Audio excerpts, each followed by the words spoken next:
warga RT 7 RW 2 Kelurahan Pondok Ranggon. Bertemu lagi dengan saya Wulan Miranda Panggabean. Pada kesempatan yang lalu saya sudah menjelaskan mengenai kecemasan dengan judul program pertama, yaitu Not Cemas Menulis Yes. Nah, kesempatan kali ini saya akan membahas mengenai stres dan juga subjective well-being atau kesejahteraan subjektif, sehingga saya menamai program 2 ini dengan stres subjective well-being dalam menghadapi stres akibat pandemi COVID-19. Yuk, kita simak saja. Selama kita hidup, tak bisa dipungkiri bahwa banyak tekanan yang terjadi dalam kehidupan yang sedang Bapak dan Ibu jalani. Banyaknya tekanan yang terjadi dalam hidup kita, terutama di dalam situasi pandemi ini, akan memberikan efek stres. Namun ternyata stres yang kita kenal bukan semata-mata bersifat negatif saja atau buruk, tetapi ada juga stres yang bersifat positif atau bermanfaat bila kita mengalaminya. Nah, saya akan menjelaskannya bagi Bapak Ibu sekalian. Stres merupakan proses untuk menilai peristiwa atau berbagai fenomena sebagai sesuatu yang mengancam, menentang, atau membahayakan bagi diri individu. Dengan begitu, individu akan memberikan respon terhadap peristiwa tersebut secara fisiologis, emosional, kognitif, maupun tingkah laku. Saat seseorang mengalami stres, artinya seseorang tersebut dituntut untuk menyesuaikan diri terhadap stresor. Stresor ini adalah peristiwa yang menimbulkan stres. Nah, terdapat 2 jenis stres yang bisa dialami oleh seseorang. Mari kita simak. Jenis pertama yaitu eustress. Eustress merupakan stres yang menimbulkan dorongan dan kegairahan yang dapat memberikan motivasi bagi diri individu. Eustress ini juga dikenal sebagai jenis stres yang baik, dapat memberikan efek positif dan bermanfaat bila individu mengalaminya. Contoh, berelasi dengan orang baru, melakukan kegiatan baru seperti bercocok tanam atau mencoba resep makanan, berlatih keterampilan yang belum pernah dicoba seperti mempelajari keterampilan bahasa baru ataupun mencoba olahraga baru. Nah, hal-hal semacam ini dapat dilakukan selama masa pandemi agar stres negatif terhadap pandemi ini bisa diubah menjadi stres yang positif dan memberikan manfaat secara positif bagi diri. Jenis kedua yaitu distress. Distress merupakan stres yang memunculkan efek yang membahayakan bagi individu yang mengalaminya, sehingga stres jenis ini dapat dikatakan sebagai stres negatif dan membuat orang yang mengalaminya menjadi tidak produktif. Saat mengalami distress, seseorang akan mudah untuk jatuh sakit baik secara fisik maupun mental. Contoh, menarik diri dari lingkungan, merasa cemas berlebihan, tidak ingin mengerjakan tugas-tugas yang ada padahal sudah menepati pengumpulan tugas, serta tuntutan pekerjaan yang tidak dapat diatasi.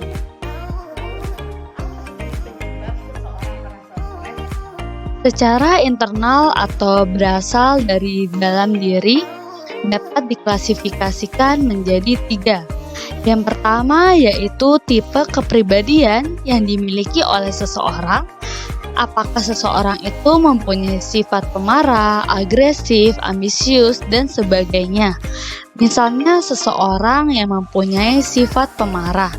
Pada saat stresor datang, maka ia akan lebih memilih untuk marah-marah daripada mengatasi permasalahan dengan kepala dingin.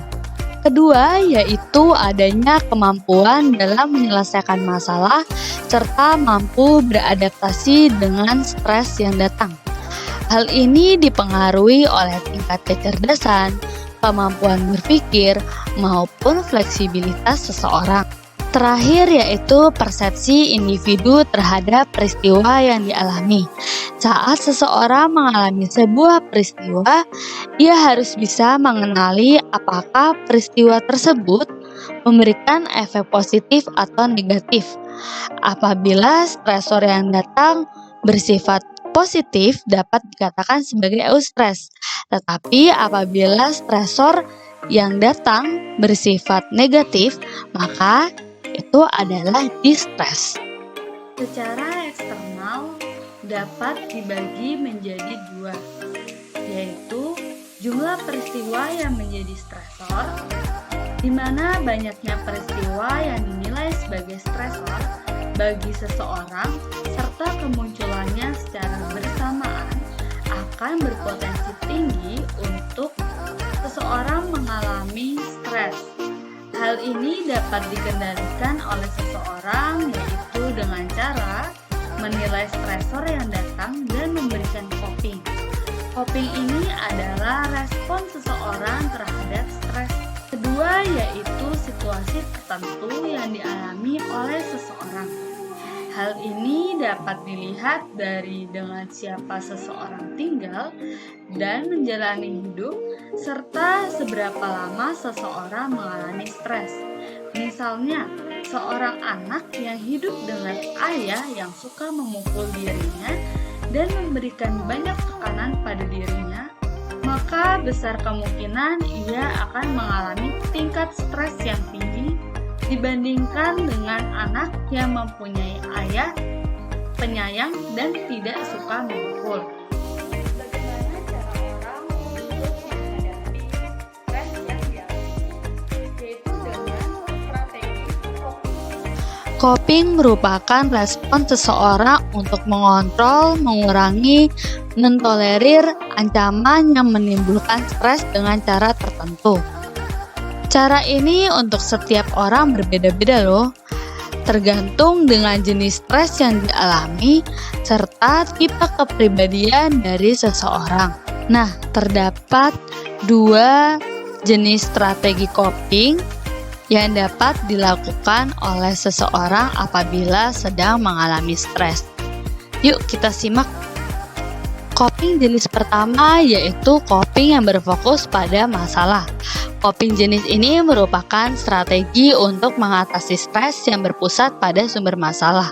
Seseorang mengatasi stres dengan pendekatan jenis ini akan langsung menghadapi sumber masalah dengan mencari sumber masalah, mengubah lingkungan yang menyebabkan stres, dan berusaha untuk mengurangi bahkan menghilangkan stres.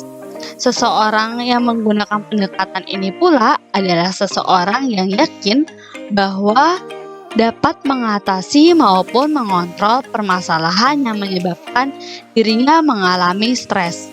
Contohnya, berhenti dari pekerjaan yang memberikan stres negatif, lalu membuat daftar kegiatan yang akan dilakukan sehari-hari. Kemudian, saat sakit mencari perawatan secara medis maupun secara psikologis, bisa dengan istirahat yang cukup, makan makanan yang bergizi, lalu belajar keterampilan baru, dan seseorang yang mendapatkan nilai rendah akan mencari penyebabnya serta mengatasi untuk mendapatkan nilai tinggi dengan cara bertanya, rajin belajar, maupun bertukar pikiran dengan teman ataupun guru. Yang kedua yaitu coping yang berfokus pada emosi. Coping jenis ini merupakan strategi untuk mengatasi stres yang berpusat pada pemberian respon terhadap stresor dengan cara yang emosional dan tidak mengubah kondisi yang menjadi sumber permasalahan. Biasanya seseorang dengan pendekatan ini memilih untuk menutup mata terhadap fakta-fakta yang tidak menyenangkan untuk mengatur respon secara emosional terhadap stres yang ada. Seseorang akan cenderung menyesuaikan diri dengan mengatur emosi yang dimiliki saat berada dalam situasi yang penuh tekanan, dan seseorang menggunakan jenis coping ini karena cenderung tidak mau mengontrol masalah yang ada ataupun tidak mampu mengontrol masalah yang ada. Contoh, menghindari mengikuti mata pelajaran dari guru yang tidak disukai, lalu berusaha untuk menyibukkan diri dari situasi yang tidak disukai, kemudian kehilangan orang-orang yang dicintai, baik itu meninggal maupun ditinggalkan. Dan yang terakhir yaitu terkena musibah dari bencana alam. Apa sih kesejahteraan subjektif atau subjective well-being?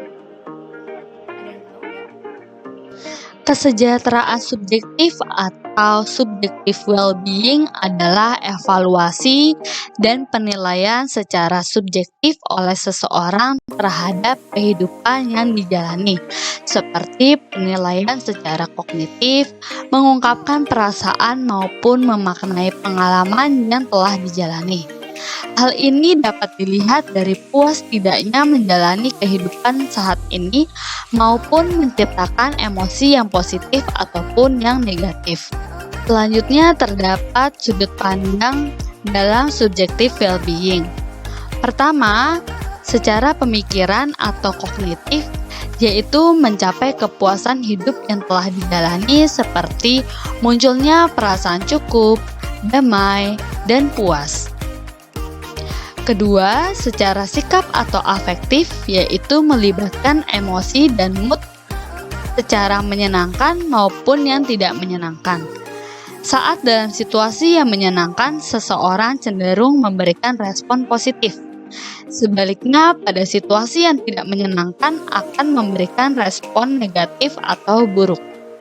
Kemudian, bagaimana penyebab dari subjective well-being? Secara internal, penyebab pertama yaitu kebersyukuran atau gratitude. Kebersyukuran merupakan ucapan syukur dengan cara berterima kasih, merasa bahagia, lalu memberikan penghargaan terhadap sesuatu selama masa hidup, baik itu yang berasal dari Tuhan, sesama, ataupun alam semesta. Sehingga seseorang akan melakukan hal yang sama seperti apa yang didapatkan oleh orang tersebut. Ketika seseorang dapat mensyukuri apa yang didapatkan dalam hidupnya, maka seseorang tersebut akan merasakan kesejahteraan. Kedua yaitu memaafkan atau forgiveness. Forgiveness merupakan cara mengampuni kesalahan orang lain dan melihat bahwa kesalahan yang awalnya berasal dari sisi negatif dapat menjadi arah yang positif.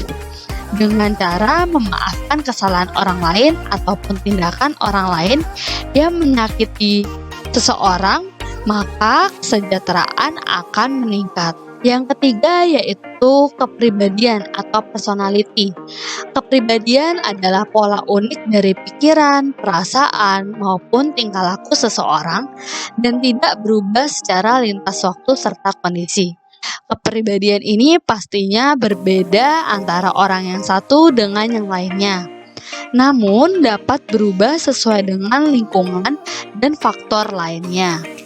Nah, kepribadian ini adalah hal yang unik dan yang bisa membedakan antara manusia yang satu dengan manusia yang lainnya. Yang keempat yaitu harga diri atau self-esteem. Harga diri merupakan penilaian ataupun evaluasi yang dibuat secara subjektif oleh seseorang, baik secara positif maupun secara negatif. Secara singkat, seseorang akan menilai dirinya berharga ataupun belum berharga bagi dirinya sendiri maupun orang lain. Apabila seseorang mampu mencapai harga diri yang tertinggi, maka secara positif nantinya akan merasa sejahtera. Yang terakhir yaitu secara spiritualitas atau spirituality.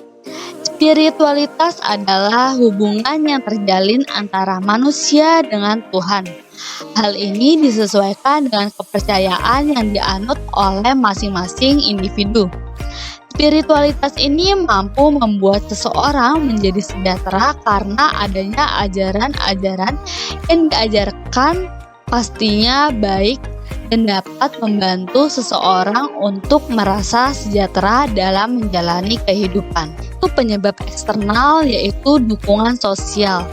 Dukungan sosial adalah kenyamanan, kepedulian, ataupun bantuan yang didapatkan oleh orang lain ataupun kelompok, sehingga seseorang akan merasa bahwa adanya dukungan secara emosional maupun secara fisik dari orang-orang terdekat ataupun orang-orang yang tetap mengasihi. Nah, dukungan sosial ini dapat berupa dengan memberikan bantuan sembako ataupun menanyakan kabar kepada tetangga. Pada masa pandemi seperti ini, dukungan sosial sangat dibutuhkan, terutama pada orang-orang yang sedang menjalani isolasi mandiri akibat terpapar virus corona.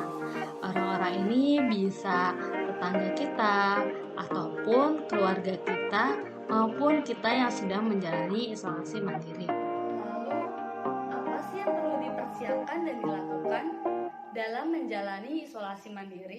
Yang pertama, menempatkan anggota keluarga yang terpapar pada ruangan terpisah dari anggota keluarga lainnya. Yang kedua, membatasi pergerakan ataupun meminimalisir pemakaian ruangan yang sama dengan anggota keluarga yang sedang terpapar. Yang ketiga, memisahkan peralatan makan, peralatan mandi, maupun peralatan ibadah.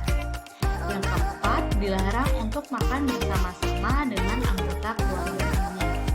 Yang kelima, menerapkan etika pada saat bersin maupun pada saat batuk. Karena menerapkan perilaku hidup bersih dan sehat seperti menggunakan air bersih, mencuci tangan, makan dengan gizi seimbang, memberantas jentik nyamuk, tidak merokok, memanfaatkan fasilitas kesehatan seperti puskesmas.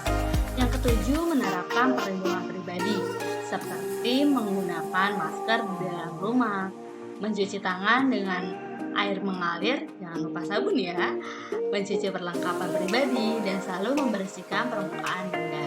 Yang kedelapan, membatasi diri untuk berinteraksi dengan masyarakat di sekitar rumah. Nah, untuk yang sedang isoman, jangan juga keluar rumah ya. Yang kesembilan, menyediakan obat-obatan selama 2 minggu ataupun resep obat-obatan yang nantinya bisa ditebus di apotek. Yang ke-10, menyediakan makanan dan kebutuhan pokok lainnya. Yang ke-11, berinteraksi dengan keluarga maupun teman-teman secara maksimal yang dapat dilakukan secara virtual. Dapat mengirimkan pesan melalui SMS ataupun WhatsApp, bertelepon, maupun Zoom meeting dan sebagainya. Ke-12, yaitu membuat daftar rencana untuk melakukan kegiatan setiap harinya. Misalnya pagi hari berolahraga, dilanjutkan dengan bercocok tanam, lalu mencoba resep baru, dan sebagainya. Ke-13, mengetahui cara untuk menerima maupun mengirimkan makanan. Ke-14, apabila orang tua yang sedang terpapar dan kesulitan dalam mengasuh anak, dapat menghubungi dinas PPA dan dinas sosial.